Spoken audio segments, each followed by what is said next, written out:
Monsieur le grand rabbin Avraham Veil, bonjour, Boker Tov. Boker Tov, Daniel. Merci d'être avec nous ce matin. Je sais que vous avez été déjà sollicité par plusieurs médias israéliens pour réagir à cette profanation, cette nouvelle profanation constatée vendredi donc à Strasbourg après la profanation du cimetière de Katzenheim il y a 2 semaines. Eh bien, cette profanation de la stèle à la mémoire, enfin, qui marquait le site où se trouvait la grande synagogue de Strasbourg. Cette grande synagogue qui a été brûlée, incendiée, détruite par les nazis pendant la Seconde Guerre mondiale.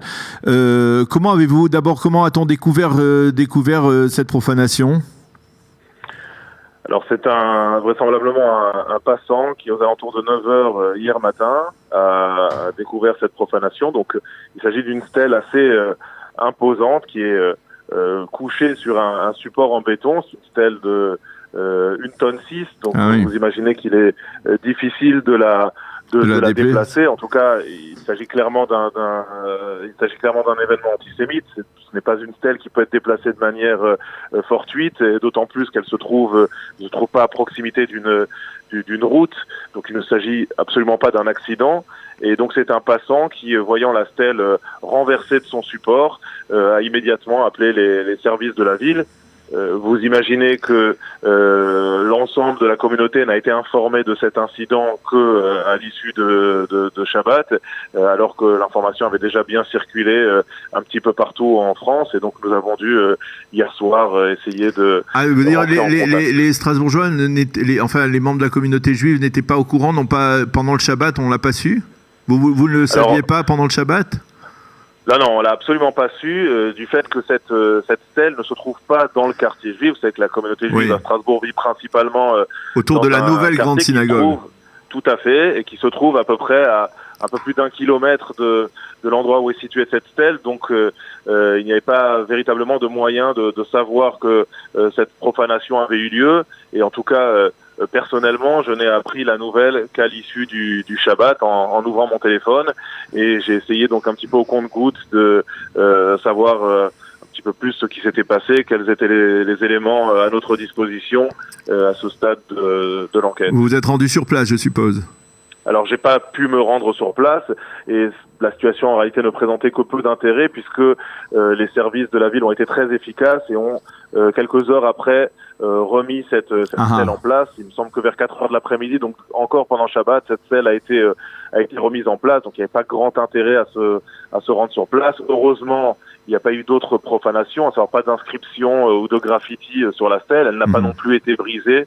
Même si c'était peut-être l'intention de ceux qui l'ont déplacée, tellement imposante qu'elle n'a pas été brisée, et donc la ville est intervenue rapidement pour la remettre en place. Alors, on est obligé de vous demander, que se passe-t-il en particulier en Alsace? C'est vrai qu'il y a des actes antisémites un peu partout en France, il y en a à Paris, mais on a l'impression, et dites-moi si je me trompe, qu'il y en a peut-être un petit peu plus proportionnellement en Alsace. Je le disais, le cimetière de Katzenheim, et l'année dernière, il y avait en décembre aussi une autre profanation d'un autre cimetière. Est-ce qu'il y a, vous sentez qu'en Alsace il y a quelque part un antisémitisme, on va dire, plus virulent qu'il n'existe à Paris, ou peut-être d'une forme différente, parce que peut-être que c'est un antisémitisme on va dire plus traditionnellement de l'extrême droite qu'un antisémitisme qui est issu de l'islam ou de l'islamisme? Alors de manière indéniable, il y a une augmentation très importante d'actes antisémites en Alsace, surtout donc au vu de ce qui s'est passé ces dernières semaines. Vous le rappeliez, le cimetière d'Erlisheim au mois de décembre, manifestation également des Gilets jaunes il y a 3 semaines à Strasbourg, qui s'est terminée par des insultes et des messages que je ne répéterai pas sur cette antenne face à la synagogue. Heureusement, bien après le départ des fidèles de la synagogue, et puis donc le cimetière de Katzenheim il y a 10 jours, et donc nouvel événement hier. À mon avis, cela s'explique par plusieurs éléments. Le premier, donc, c'est l'importance du patrimoine juif en Alsace. Je disais, il est beaucoup plus facile, malheureusement, de s'attaquer à des cimetières en Alsace que de s'attaquer à des cimetières dans le reste de la France, où souvent les carrés juifs sont situés à l'intérieur des cimetières communaux. Ce n'est pas le cas en Alsace. Nous avons des cimetières juifs dans quasiment chaque village. Ces cimetières ne sont pour la plupart que rarement visités et presque plus en activité. Et donc il est très facile, malheureusement, de s'attaquer à ce genre de cimetière qui se trouve dans des petits villages isolés, de venir la nuit et puis donc de procéder à cette profanation. Donc ça explique peut-être pourquoi est-ce que l'Alsace est plus touchée, tout simplement parce qu'elle a un patrimoine juif qui est plus important et que ces sites, malheureusement, sont beaucoup plus faciles d'accès. Et puis il y a aussi, vous le disiez Daniel, donc l'élément de cet extrémisme et notamment peut-être cette montée de l'extrême droite. Alors encore une fois, loin de moi de dire que il y aurait plus d'antisémites en Alsace, mais il y a une réalité claire, c'est que l'extrême droite a toujours été très très forte, a toujours fait des scores particulièrement importants dans notre région. Et clairement, au vu de ce qui s'est passé ces dernières semaines, notamment au niveau de la manifestation, de la profanation des cimetières, eh bien, ces profanations portaient clairement la signature de l'extrême droite. Concernant la profanation d'hier, nous n'avons pas encore d'éléments, nous ne savons absolument pas qui sont les auteurs de ces actes. Il n'y a pas eu de sigle particulier ou de croix gammée inscrite sur la stèle qui a été déplacée, donc impossible de savoir qui sont les auteurs de cette profanation.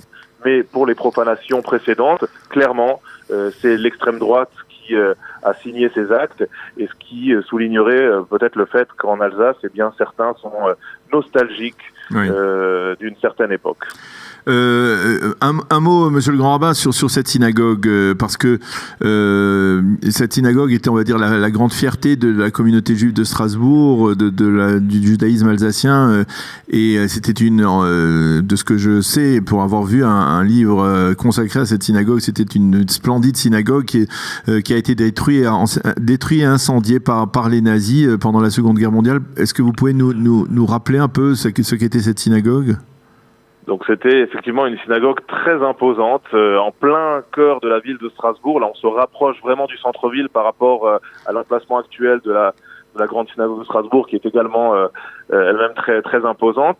Cette synagogue a été construite à la fin du 19e siècle, en 1898 exactement, et malheureusement, eh bien, elle n'aura même pas eu l'occasion d'exister pendant 50 ans, puisque en septembre 40, elle a été incendiée par les jeunesses hitlériennes. C'est d'ailleurs une des premières et une des rares synagogues françaises à avoir été détruite pendant la guerre. On a quand même vu la plupart des synagogues, et notamment en Alsace, qui pourtant a été un lieu très particulièrement marqué par le nazisme, des synagogues qui ont été épargnées. Celle-ci a été brûlée et dynamitée. Donc le reste de la synagogue a été dynamité un an plus tard, ce qui fait qu'il ne restait absolument plus rien de cette splendide synagogue. Et c'est quelques années plus tard qu'à la demande de la communauté, donc a été érigée cette pierre du souvenir.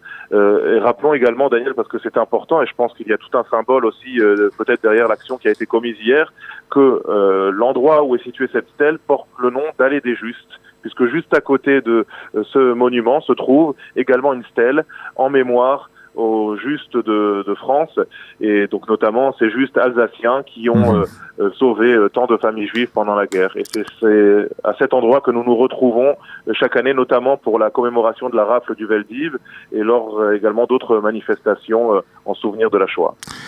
Eh bien, merci beaucoup, monsieur le grand rabbin Harold Abraham Weil, d'avoir accepté de réagir ce matin sur notre antenne à cette nouvelle profanation donc de Strasbourg, d'une stèle en souvenir de la grande synagogue détruite pendant la Shoah, la grande synagogue de Strasbourg. Merci d'avoir été avec nous, et on espère se parler dans des circonstances plus gaies, plus encourageantes, plus positives que celle-là. Merci et Shavua Tov tout de même. Merci beaucoup, Daniel. Bonne journée.